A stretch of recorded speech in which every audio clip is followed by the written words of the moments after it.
স্বাগতম জানাইছো আজিৰ নতুন এটা ভিডিঅ'ত। এইটো ভিডিঅ'ত আমি গণিতৰ ক্লাস 7 ৰ গণিত আমি পঢ়ি আছো আৰু ভিডিঅ'টো পাৰ্ট নম্বৰ 5 হ'বলৈ গৈ আছে। ঠিক আছে, সো হিদিন আমি যোনটো আমি পঢ়ি আছিলো লেসন, হেতু আমাৰ ইন্টিজাৰ্স হয়। ফাৰ্স্ট লেসনৰ পৰা আমি আৰম্ভ কৰিছো। তো এইটো চেপ্টাৰতে 3-4টা পাৰ্ট গৈছে, তো আজি 5 নম্বৰ পাৰ্ট হয়। সো ইয়াতে আমি শিকিছিলো, ইয়াৰ আগতে এইখিনি আমি শিকি আছিলো যে অখণ্ড সংখ্যাৰ যোগৰ ধৰ্ম। ঠিক আছে, তাৰপিছত যে ইয়াৰ পৰা আৰম্ভ কৰিব লাগিব আমাৰ এইখিনি আমি শিকিছিলো। আবদ্ধ বিদ্যুৎটো আমি শিকিছিলো যে অখণ্ড সংখ্যাৰ যোগৰ যোনটো ধৰ্ম আছে। আমি এইখিনি পঢ়াৰ আগতে বুজি লোৱা যে অখণ্ড সংখ্যা কি। মনত আছে না অখণ্ড সংখ্যা কি? অখণ্ড সংখ্যা কি আছিলে থৰি বুজি লোৱা আগতে, মাইণ্ডত সেট কৰি লোৱা যে অখণ্ড সংখ্যা কাক কয়, কোনবিলাক অখণ্ড। 0 1 2 3 হেনিকে নহয়, এইবিলাক কবা যে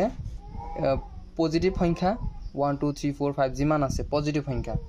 আৰু এইফালে আছে নিগেটিভ সংখ্যা -1 -2 -3 যিমান আছে। ঠিক আছে, আৰু আছে 0। তো এনেকে ক'ব পাৰা যে ধনাত্মক সংখ্যা আৰু ধনাত্মক সংখ্যা, ঋণাত্মক সংখ্যা লগতে 0, এই গোটেইটা কি হ'ব? অখণ্ড সংখ্যা। ঠিক আছে, আৰু স্বাভাৱিক সংখ্যা কোনবিলাক হ'ব? ন্যাচাৰাল নাম্বাৰ 0 পাহৰি গৈছে না? 1 ৰ পৰা আৰম্ভ হ'ব এই পজিটিভ বিলাক। পজিটিভ বিলাক 0 মই ভালকে ডায়াগ্ৰাম এটা আঁকি কেনে মই বুজাই দিছো।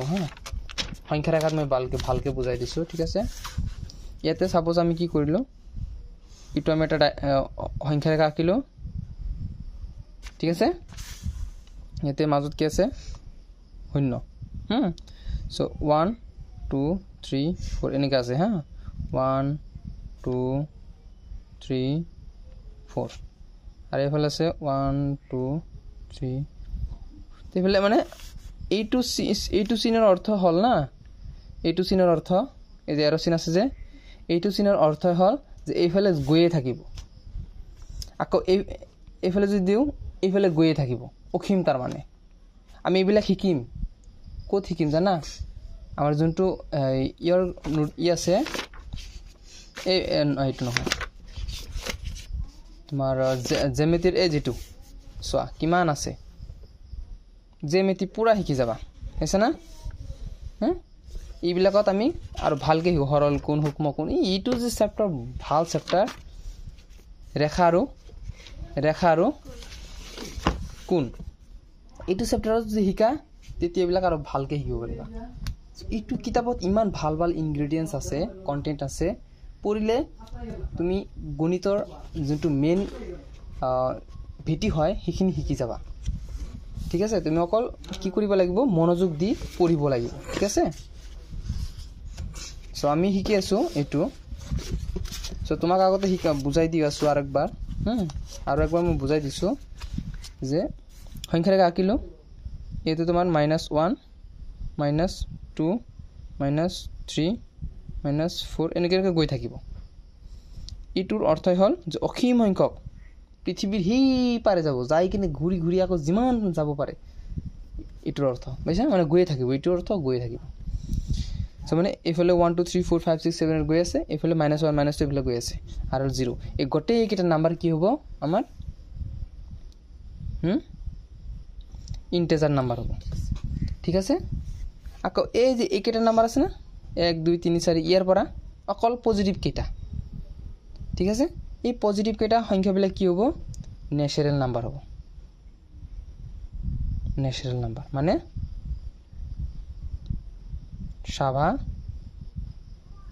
স্বাভাৱিক সংখ্যা। আৰু এইটো আমাৰ কি আছিলে? ইন্টিজাৰ মানে অখণ্ড সংখ্যা। আৰু যদি এইটো আমি পালো, এইখিনি আমি ন্যাচাৰাল নাম্বাৰ পালো। আৰু এই শূন্যৰ পৰা আমাৰ কি নাম্বাৰ হ'ব? পূৰ্ণ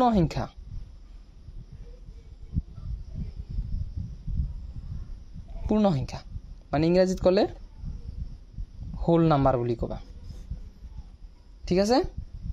এই তিনিটা অলপ নৰ্মেল হৈ মনত ৰাখিবা। তাৰপিছত আৰু আছে আমাৰ নাম্বাৰ সেইবিলাক আছে আমাৰ ৰিয়েল নাম্বাৰ আছে তাৰপিছত ৰেচনেল নাম্বাৰ আছে ৰিয়েল নাম্বাৰ তোমাৰ বাস্তৱ সংখ্যা ঠিক আছে বাস্তৱ সংখ্যা তাৰপিছত ৰেচনেল নাম্বাৰ আছে মানে পৰিমেয় সংখ্যা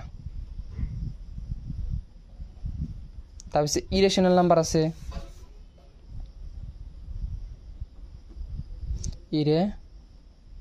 ইৰেচনেল কিবা স্পেলিং আছিল হা ইৰেচনেল নাম্বাৰ এটা আছিল অপৰিমেয়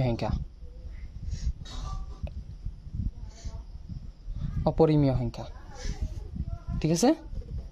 সো এনেকুৱা ধৰণৰ নাম্বাৰ আছে সো আৰু কিবা কিবি থাকিব পাৰে আমি পঢ়োতে গম পাই যাম কিন্তু এইখিনি যাব নালাগে আগতে এইবিলাক সহজ কিন্তু আগতে নৰ্মেল কিটা বুজি লোৱা বুজিছা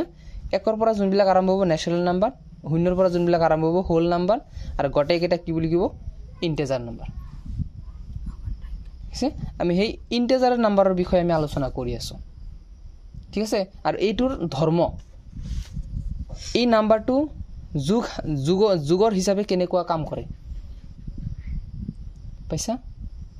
যেনেকুৱা চুম্বক মেগনেটৰ ওচৰত যদি টিন পাত বা লোহা বস্তু আমি ওচৰত আনো তেনেহলে আকৰ্ষণ কৰিব ন আৰু যদি প্লাষ্টিক হিবিলাক যদি বস্তু আনো আকৰ্ষণ নকৰে হেনেকুৱা ধৰণৰ হেনেকৈ যে ইন্টিজাৰ নাম্বাৰটো যদি প্লাছৰ ক্ষেত্ৰত আনো তেনেহলে কেনেকুৱা ধৰণে কাম কৰিব সেইবিলাকৰ কিছুমান নিয়ম আছে প্ৰথমটো নিয়ম কি আছে যে আবদ্ধ ধৰ্ম মেইন পঢ়ি আছো যে অখণ্ড সংখ্যাৰ যুগৰ ধৰ্ম পঢ়ি আছো যুগৰ ধৰ্মৰ ভিতৰত 5টা ধৰ্ম আছে এক নম্বৰটো হৈছে আবদ্ধ ধৰ্মৰ ভিতৰত কি এইবিলাক মেইন বস্তু এইবিলাক পাৰিলে তুমি যিমান আছে এইবিলাক সকলো পাৰিবা এইবিলাক নপঢ়িলে কোনো টেনচন নাই একবাৰ চালেও টেনচন নাই কিন্তু এইবিলাক বস্তু তোমাৰ মনত ৰাখিব লাগিব কয় নহয় যে গণিতত মোৰ মানে মাথাত নধৰে কিয়ৰ কাৰণে নধৰে মেইন বস্তু এইবিলাক যদি পাহৰি তুমি এইবিলাক পিছে দৌৰা কাম নহব এইবিলাক মেইন এইবিলাক ধৰিবা যেনেকুৱা ঘোঁৰা চলাওতে ঘোঁৰাৰ যোনটো লাগাম থাকে হেতু ধৰিলে ঘোঁৰা কন্ট্ৰোল হৈ যায় বাইক ষ্টিয়াৰিং ধৰিলে কন্ট্ৰোল হৈ যায় চাৰি চকা কাৰ ষ্টিয়াৰিঙত বহিলে গোটেইখিনি গাড়ী কি হ'ব কন্ট্ৰোলত আহি যাব বাস কিমান ডাঙৰ বাস ষ্টিয়াৰিং সন্মুখত ষ্টিয়াৰিংটো ধৰিলে গোটেইখিনি বাস কন্ট্ৰোল হৈ যাব তেনেকুৱা গণিতটো তেনেকুৱাই ইয়াৰ যোনবিলাক মেইন ই আছে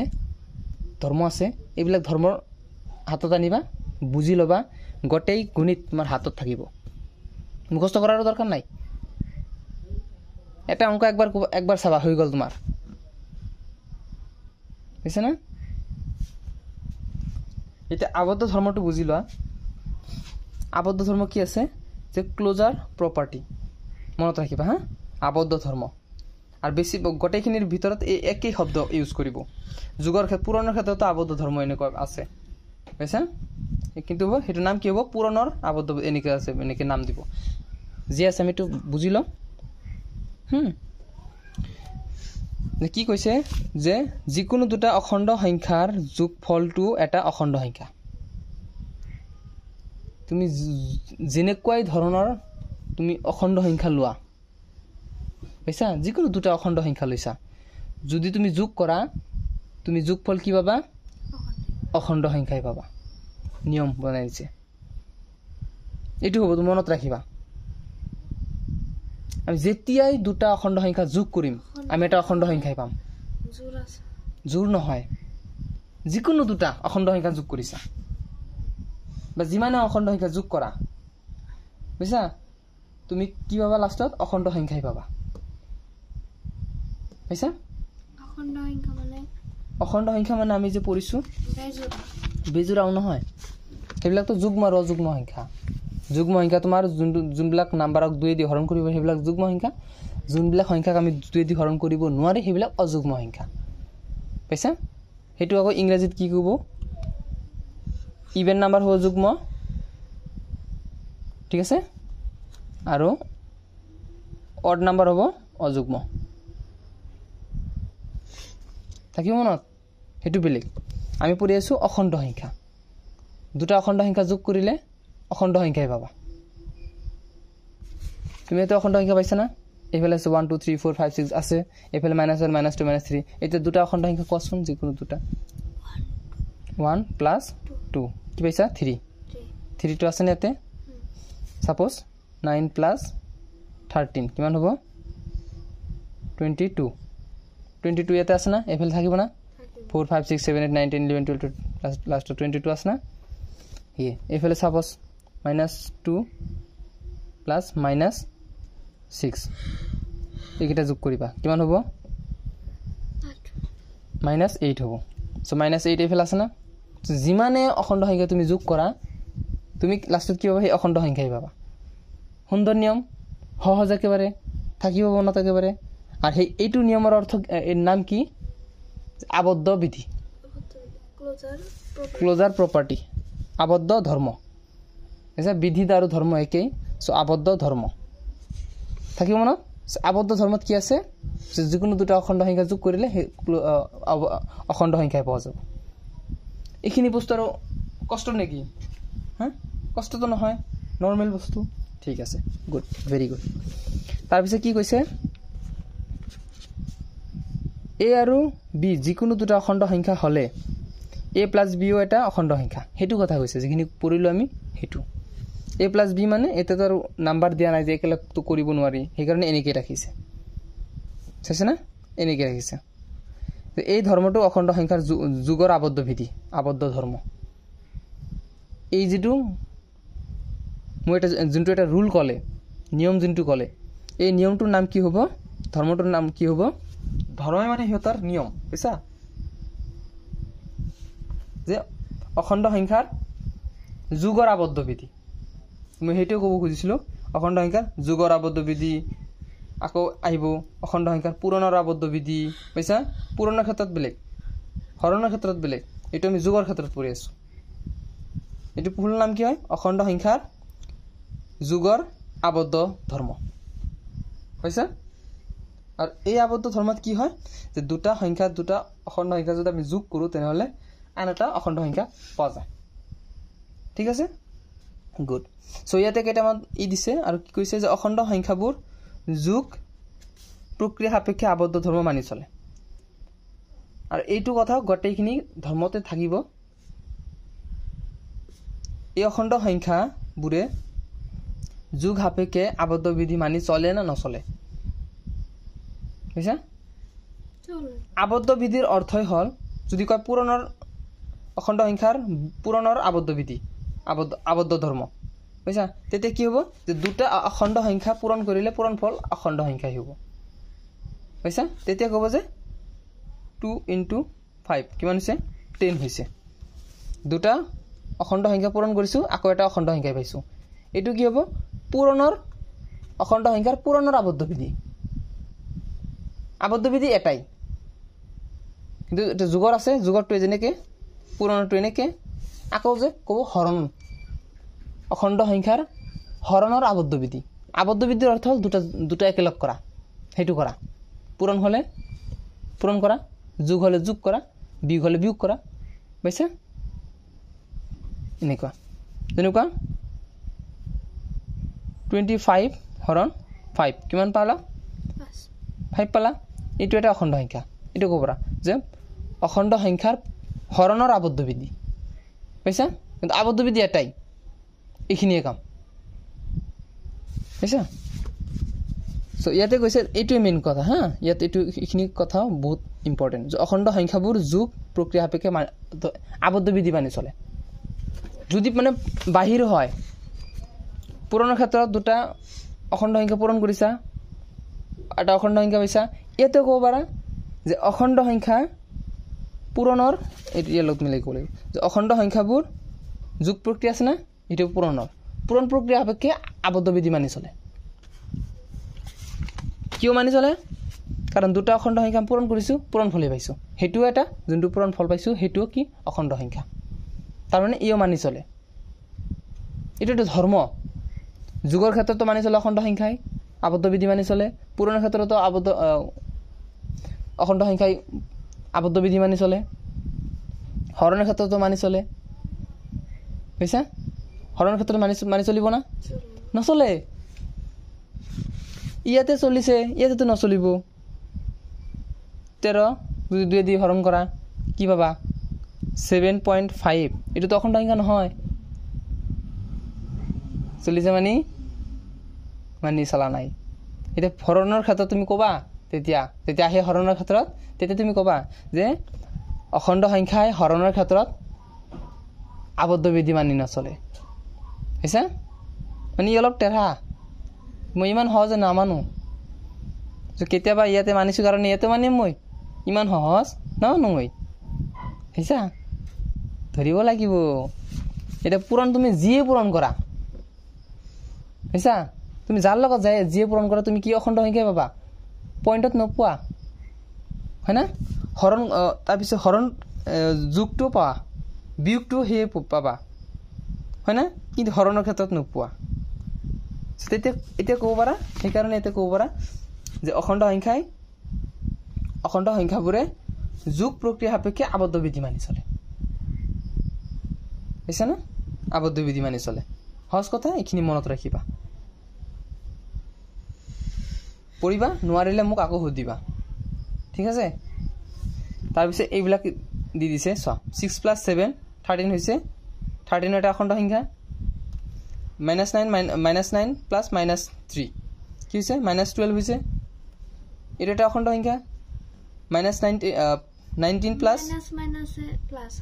নহয় মাইনাস প্লাস কেতিয়া হ'ব জানা যে ইয়ার 12 কিলো এই সোয়া এতে -9 - 3 তুমি 9 টাকা বাকি কৰিছা আৰু এটা দোকানত 3 টাকা বাকি কৰিছা টোটাল কিমান হৈছে -12 টাকা বাকি কৰিছা কিন্তু কেতিয়া হ'ব -9 এখিনি বেলেগ -3 এখিনি বেলেগ এই দুটা যেতিয়া তুমি পূৰণ কৰিবা হ্যাঁ পূৰণ কৰিলে তেতিয়া তুমি কি হ'ব মাইনাস মাইনাসে প্লাস হৈ যাব 3 7 3 গুণ 9 3 গুণ 27 মানে এখিনি লিখিবৰা 27 লিখিবৰা হইছে এই যে কোৱা মাইনাস মাইনাসে প্লাস প্লাস মাইনাসে মাইনাস হ্যাঁ হেবিলাক কেতিয়া হ'ব পূৰণৰ ক্ষেত্ৰত হ'ব হদায় প্লাস আৰু মাইনাসৰ ক্ষেত্ৰত নহয় হইছে না ইয়াত কেনে প্লাস হৈছে এটা নিয়ম আছে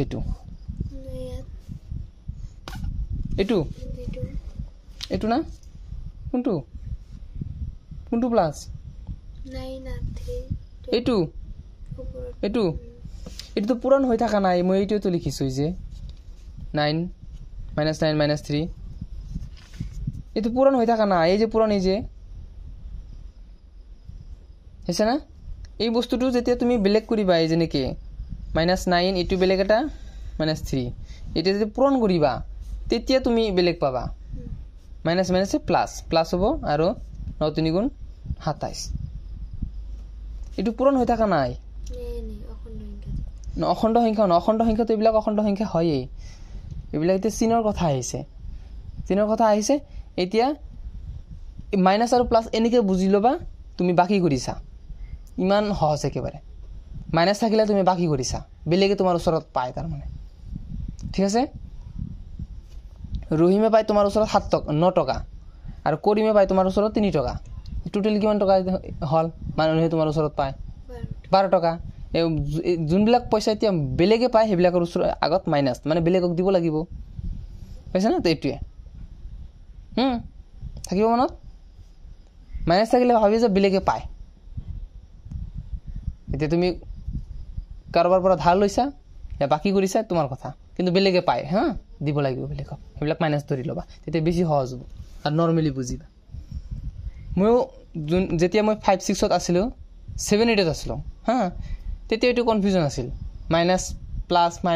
ধৰিব পৰা নাই সাৰে আমাক বহুত চেষ্টা কৰিছে বুজাবলৈ লাষ্টত বুজি পাইছো ঠিক আছে ধৰি পাৰিছা আৰু লাহে লাহে ধৰি পাৰে ইমান লগে লগে কোনো প্ৰবলেম হ'ব পাৰে কোনো কথা নাই কিন্তু লাহে লাহে ভালকে বুজি পাবা সো এইখিনি আমি শিকিলো হ্যাঁ আবদ্ধ ধৰ্ম আমি শিকিলো ঠিক আছে সো আমি তাৰ পিছে নতুন সেকেন্ড ধৰ্মত আহিছো সেকেন্ড ধৰ্মত আহিছে যে ক্ৰম বিনিময় ধৰ্ম ঠিক আছে ক্ৰম বিনিময় ধৰ্ম কমিউনিকেটিভ কমিউটেটিভ ন কমিউটেটিভ প্ৰপাৰ্টি ক্ৰম বিনিময় ধৰ্মত কি পাম আমি যে অখণ্ড সংখ্যাৰ যোগৰ ক্ষেত্ৰত সংখ্যা কেইটাৰ ক্ৰমটো হাল হলনি কৰিলেও যোগফল একেই থাকে বিনিময় মানে কি আদান প্ৰদান কৰা না বিনিময় কৰা তুমি মোৰটো তোমাক দিল তোমাৰটো মোক দিলা হ্যাঁ আর ক্রম মানে কি ক্রমিক নাম্বার মনত আছে না এগুলো যে ক্রমিক নাম্বার থাকে 1 2 3 সিরিয়াল নাম্বার নহয় সিরিয়াল নাম্বার থাকে না এক সাইডে ক্রমিক নাম্বার ক্রম মানে কি এটার পিছত এটার পিছত এটা ক্রমিক নাম্বার সিরিয়াল নাম্বার থাকে না অসমীয়াত লিখিলে আমি ক্রমিক নাম্বার লিখো না ইংরেজিত লিখিলে আমি কি লিখো সিরিয়াল নাম্বার লিখো না তাৰপিছত এক দুই লিখি তাৰপিছত বেলেগ আমি চেপ্টাৰ কিবা কিবি কৰোঁ আমি সো হেতু সেই যোনটো সিৰিয়াল থাকে সিৰিয়াল বাই আছে হেতু আমি উল্টা কৰি দিও বিনিময় কৰি দিও ঠিক আছে আৰু এটা কৈছে যে অখণ্ড সংখ্যাৰ যোগৰ ক্ষেত্ৰত সংখ্যা কেইটাৰ ক্ৰমটো যোনটো মানে সিৰিয়ালটো আছিল হেতু হাল হলনি কৰি দিয়া হয় বুজিছা হাল হলনি কৰিলেও যোগফল কি একেই থাকে বুজিছা এই সাপোজ কি কৰিছো আমি 5 প্লাস 6 কৰিছো কিমান পালো 11 এতে যে আমি এটা উল্টাই দিও 6 প্লাস 5 কৰো তথাপি আমি 11 পাও জানা বস্তুই কিন্তু আমি এটা নিয়মৰ ভিতৰত থমাই দিছো না সো এটো আমি লিখিলে এনেকৈ লিখিব পাৰো 5 প্লাস 6 সমান সমান 6 প্লাস 5 লিখিব পাৰো না হ্যাঁ এটো আমি এফালে উল্টাই দিছো মানে ইটো সমান যদি আমি এনেকৈ তৰজু বা পাল্লা আমি এনেকৈ ধৰো না ব্যালেন্স যদি আমি এনেকৈ ধৰো তো এফালে সমান এফালে সমান হয় না এখানে আমি আৰু পঢ়িলো হ্যাঁ সো অখণ্ড সংখ্যাৰ যোগৰ ক্ষেত্ৰত সংখ্যা কেইটাৰ ক্ৰমটো হাল হলনি কৰিলেও যোগফল কি থাকিব যোগফল আমাৰ একেই থাকিব ঠিক আছে তাৰ পিছে এ আৰু বি যিকোনো দুটা অখণ্ড সংখ্যা হলে সো এ প্লাস বি প্লাস এ বুঝছা এইটো এইবিলাকে ধৰিছে এটো মানে এ সাপোজ ধৰিছে এটো মানে বি ধৰিছে আকৌ বি টু আগত আহি গল না এটো এ আহি গল হেতুৱে তেনেহলে এ প্লাস বি প্লাস এ বুঝছে এখিনি কৈছে মানে এ তাৰ কোনো নাম্বাৰ নাই সেই কাৰণে এ এনেকৈ ৰাখিছে বি তো কোনো নাম্বাৰ নাই যে দুটা একেলগ কৰি দিম কিন্তু 5 আৰু 6 যদি একেলগ কৰি 11 হৈ যায় কিন্তু এ আৰু বি যদি একেলগ কৰে এটা হেতু তাৰ একেলগ নহয় এটো থাকিব মানে এটো একেলগে আছে বুঝছা তাৰ পিছে যুগৰ এই ধৰ্মটো ক্ৰম বিনিময় ধৰ্ম বোলে আৰু এই যেটো ধৰ্ম যে অখণ্ড সংখ্যা তুমি সিৰিয়ালি 5 আৰু 6 কৰিছা হেতু যদি উল্টাই দিয়া সেই যোগফল একই পাবা এটো যোনটো ধৰ্ম এটো যোনটো নিয়ম এটো নিয়মটো কি নামটো কি হ'ব ক্ৰম বিনিময় ধৰ্ম কাৰ ক্ৰম বিনিময় ধৰ্ম অখণ্ড সংখ্যাৰ যুগৰ ক্ৰম বিনিময় ধৰ্ম বুজিছা এতিয়া চোৱা এই যে চোৱা 12 প্লাস -18 কৰিছা কিমান হৈছে -6 হৈছা আৰু এটো যদি তুমি উল্টাই দিয়া আগতে আনিছা -18 এইফালে আনিছা +6 এটো -6 হৈছা অর্থ বুঝি পাইছা 12 টাকা তোমার হাতত আছে দোকানত গৈছা 18 টাকা তুমি বাকি কৰি পেলালা সো 12 টাকা তুমি দিয়া হিলা আৰু কিমান পাবো 6 টাকা আৰু 6 টাকা পাবো হে একেই তুমি 18 টাকা বাকি কৰিছা তুমি যাই কেনে 12 টাকা দি দিলা কিমান পাবো 6 টাকা আৰু 6 টাকা পাবো কি হল না হেইটোৱে এইখিনি বুজাইছে মানে এইখিনি এতে দিছে আৰু এইখিনি এতে দিছে মানে ব্যালেন্স কৰিছে সমান মানেছে না ইটো আরটা ই দিছে 24 plus 16 is equal to আর এফালে 16 plus 24 একেই অর্থ সমান না এফালে -17 plus -12 এফালে -12 plus -17 একেই ঠিক আছে সো এইখিনি কথা তো ইয়াতে তুমি এই আগৰ এইটো কথা নিচিনা তুমি ক'ব পাৰা যে অখণ্ড সংখ্যাবোৰে যোগ সাপেক্ষে ক্ৰম বিনিময় বিধি মানি চলে এইটো কথা গটেইখিনিত এপ্লাই হ'ব মানি চলে মানে সেই কাৰণে হয় যে সেই কাৰণে অখণ্ড সংখ্যা পাইছো আমি যোনটো কথা কৈছে যে উল্টাই দিলেও কি হয় একেই থাকে কিন্তু চোৱা তুমি যদি পূৰণ কৰা 5 into 6 কিমান পাবা 30 পাবা আকৌ যদি উল্টাই দিয়া 6 into 5 তথাপি কিমান পাবা 30 পাবা তানে পূৰণৰ ক্ষেত্ৰত কি এই যদি হৰণ কৰা 25 হৰণ 5 কিমান পাবা 5 পাবা এইটো যদি উল্টাই দিয়া 5 হৰণ 25 পাবা 5 ৰ মাজত 25 কেইবাৰ আছে একবাৰো নাই আছে নেকি তেনলে আমাৰ এটো এনসাৰটো বেলেগ হয় 5 ৰ মাজত এটা আছে 1 2 3 4 5 ইয়াৰ ভিতৰত 25 কেইটা আছে এটাও নাই কিন্তু যদি কোৱা 1 2 3 4 5 এনেকৈ 25 আছে না 25 ৰ পাছত 5 কেইটা আছে 5টা আছে 25 5 আছে না 25 ৰ ভিতৰত 5টা আছে কিন্তু 5 ৰ মাজত 25 তো এটাও নাই হ'ব তেনহলে সন্মিলন বিধি মানি নচলিব হৰণৰ ক্ষেত্ৰত ক্ৰম বিনিময় বিধি মানি নচলে হৰণৰ ক্ষেত্ৰত আবদ্ধ বিধিও মানি নচলে আবদ্ধ বিধিও মানি নচলে ক্ৰম বিনিময় বিধি মানি নচলিব সেইটো আমি পোৱা নাই পাম আমি চাবা আমি এতিয়া যুগৰ ক্ষেত্ৰত পঢ়ি আছো যুগটো ইমান সহজ এই কাৰণে প্ৰথম অৱস্থাত এটো কৰি আছো অলপ অলপ হুমাই আছে আমাৰ মাইন্ডত নহয় জানো সো এইখিনি হেকল ক্ৰম বিনিময় বিধি আমি মানি বুজিলো হা আবদ্ধ বিধিত কি আছিল দুটা অখণ্ড সংখ্যা যোগ কৰিছে আৰু এটা অখণ্ড সংখ্যা পাইছে গল কিন্তু ক্ৰম বিনিময় বিধিত কি হৈছে কিন্তু সিরিয়ালি আছিল হেটা আমি উল্টাই দিছো তথাপি হে সমানে পাইছো আমি যদি পাও তেনহলে মানি চলে এই বিধি আৰু যদি না পাও তেনহলে মানি নচলে বুঝিছা এই অখণ্ড সংখ্যা পূৰণৰ ক্ষেত্ৰত আমি চাম পূৰণ কৰিলে এনেকুৱা সিস্টেম কৰিলে উল্টা দিছো উল্টা দিয়াৰ পিছত যদি পূৰণ কৰিলে যদি সমান আনসাৰ আহে তেনহলে হৰণৰ ক্ষেত্ৰত পূৰণৰ ক্ষেত্ৰত সন্মিলন বিধি মানি চলিব আৰু যদি একে আনসাৰ নাহে মানি নচলিব বুঝিছা বুজি আছে না অলপ অলপ হা ধৰি আছে না মাইন্ডত চাবা তুমি ইমান গণিত পাৰিবা যি আহিব প্ৰত্যেক কপত কৰি শেষ কৰিব পাৰিবা বেসিক নলেজ জানিলে বহুত গণিত কৰিব পাৰিবা তাৰ পিছত সন্মিলন বিধি এতিয়া আছে সন্মিলন বিধি সন্মিলন মানে কি মেল কৰি থাকে না মেল মানে সন্মিলন এটাৰ ওপৰত নহয় এসোসিয়েটিভ প্ৰপাৰ্টি তাৰমানে সাক্ষাৎ কৰা সন্মিলন কৈছা এনেকুৱা আমি আৰু পঢ়ি লওঁ এ বি আৰু সি যিকোনো দুটা অখণ্ড সংখ্যা হলে কি হ'ব a plus b plus c a plus b plus c a b আৰু c যিকোনো দুটা অখণ্ড সংখ্যা হলে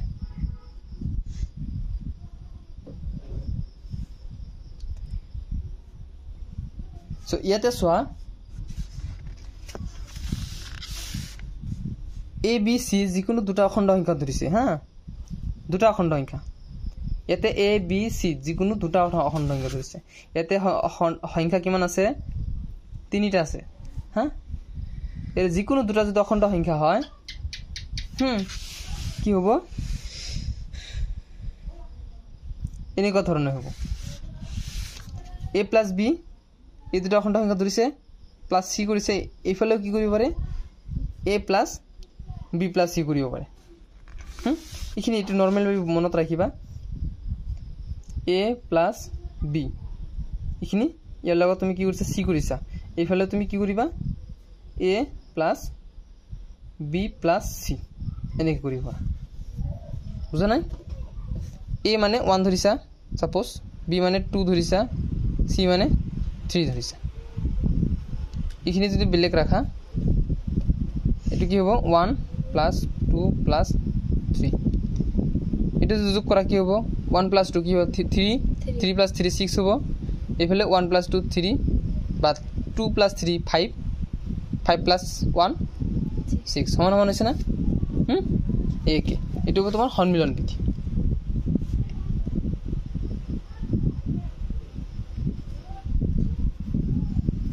এটা সোয়া